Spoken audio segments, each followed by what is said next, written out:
Rajasthan state की अगर हम बात करें तो राजस्थान में जो एडमिशन प्रोसेस है उसमें आपकी जो सीट्स रिजर्व होती है वो 15% सीट्स रिजर्व होती हैं ऑल इंडिया कोटे की, सारे गवर्नमेंट मेडिकल कॉलेजेस की, और बाकी सीट्स मिलती हैं स्टेट कोटा में। लेकिन स्टेट कोटा में भी क्या फर्दर कोई कोटा होता है? जैसे हमारे पास general, SC, ST, OBC, EWS जो कैटेगरीज होती हैं, इनके अलावा भी एक कोटा होता है जिसे यूजुअली हम वर्टिकल कोटा बोलते हैं या फिर रिजर्वेशन बोलते हैं, जो कि काफ़ी सारे स्टूडेंट्स को पता नहीं होता काउंसलिंग स्टार्ट होने से पहले। तो इस वीडियो में हम समझेंगे वो सारे कोटा, उसके लिए एलिजिबल कौन है, कौन कौन से कोटा राजस्थान स्टेट में है, ताकि हमें ये सारी इन्फॉर्मेशन काउंसलिंग के टाइम पे हो।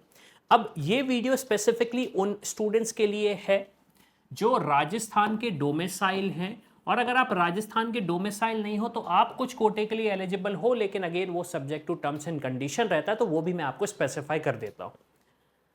अब अगर हम आते हैं राजस्थान स्टेट काउंसलिंग की डिटेल्स में, तो आप देखेंगे जो कोटा अवेलेबल है हमारे पास, सबसे पहला कोटा तो हमारे पास अवेलेबल है डिफेंस पर्सनल का। ये काफ़ी नोन कोटा है।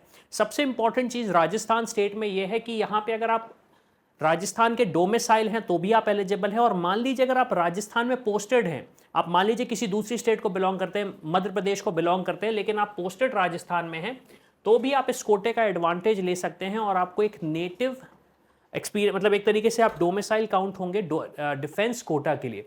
सेम चीज़ पैरामिलिट्री कोटे में भी है। तो अगर आपके पेरेंट्स पैरामिलिट्री में फॉल करते हैं, तो अगर आप ओरिजिन इन राजस्थान है या फिर सर्विंग इन राजस्थान है, तो आप इस कोटे का एडवांटेज ले सकते हैं राजस्थान के प्राइवेट मेडिकल कॉलेजेस में एडमिशन लेने के लिए।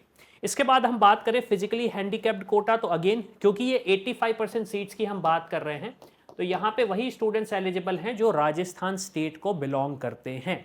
अब इसके बाद एक कोटा होता है मैनेजमेंट कोटा, जो कि थोड़ा सा डिफरेंट है, समझाने में थोड़ा सा हो सकता है स्टूडेंट्स और पेरेंट्स को कंफ्यूजिंग लगे। अगर आप गवर्नमेंट मेडिकल कॉलेजेस जाना चाहते हैं तो इसे हम एक तरीके से बोलते हैं पेड सीट।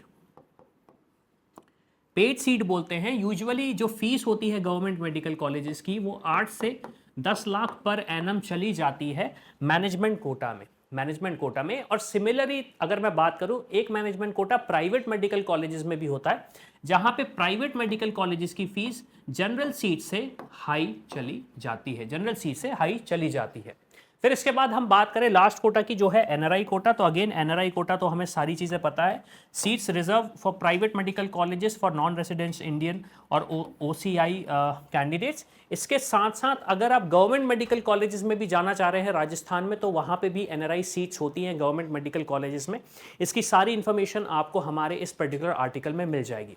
अब क्वेश्चन ये आता है कि अगर मेरे पास ये कोटा है तो क्या मैं इसे कैसे अप्लाई कर सकता हूं, क्या मैं बाय डिफॉल्ट एप्लीकेबल हूं या नहीं हूं? तो देखिए, इसके लिए आपको प्रोफार्मा भरना पड़ता है, डॉक्यूमेंटेशन होता है, जिस डॉक्यूमेंटेशन के बेसिस पे आपकी एलिजिबिलिटी होती है, और उस एलिजिबिलिटी के बेसिस पे आपको ये कोटा मिलते हैं। काफ़ी सारे स्टूडेंट्स और पेरेंट्स इसी चीज़ में दिक्कत करते हैं, गलती हो जाती है, जिसकी वजह से उन्हें उस कोटे का एडवांटेज नहीं मिलता। तो उसके लिए आप हमारी टीम को रीच आउट कर सकते हैं, समझ सकते हैं कि हम आपको कैसे हेल्प कर पाएंगे। इसके साथ साथ हमारे काफ़ी सारे टूल्स हैं जिनको यूज़ करके आप समझ सकते हैं कि आपको अगर काउंसलिंग करनी है राजस्थान स्टेट में या किसी दूसरी स्टेट में भी, तो सबसे पहले तो आप देखेंगे, जैसे अगर हम बात करें, तो अगर आपको अभी ये समझ में नहीं आ रहा कि आपकी एक्सपेक्टेड रैंक क्या है, तो हमारा एक टूल है जिसके बेसिस पे आप फाइंड आउट कर सकते हैं आपकी एक्सपेक्टेड रैंक क्या है। उस एक्सपेक्टेड रैंक के बेसिस पे हमारे काफ़ी सारे टूल्स में आप अपनी रैंक डाल के ये चेक कर सकते हैं कि आपको उस स्टेट में government college, private medical college मिल रहा है या नहीं मिल रहा। अगेन ये सब्जेक्ट टू अवेलेबिलिटी है। अगर आपके पास कोटा रहेगा, डोमिसाइल स्टेटस रहेगा उस स्टेट का, तो जाके गवर्नमेंट कॉलेज मिलेंगे, अदरवाइज आपको फिर प्राइवेट कॉलेज के लिए ही देखना पड़ेंगे ऑप्शंस। तो और कोई क्वेश्चन होता है तो प्लीज़ कमेंट करके बताएं। अगर हमारी टीम से हेल्प चाहिए, मुझसे हेल्प चाहिए काउंसलिंग के टाइम पे, तो आप अगेन नीचे रीच आउट करें, डिटेल्स आपको डिस्क्रिप्शन में मिल जाएंगी। तो इसी के साथ मैं हूं अविनाश, मेरा काम है रास्ता दिखाना, स्पेशल के डॉक्टर बनना आपका। I hope you like this video. For more such videos, keep watching our channel and do not forget to like, share and subscribe.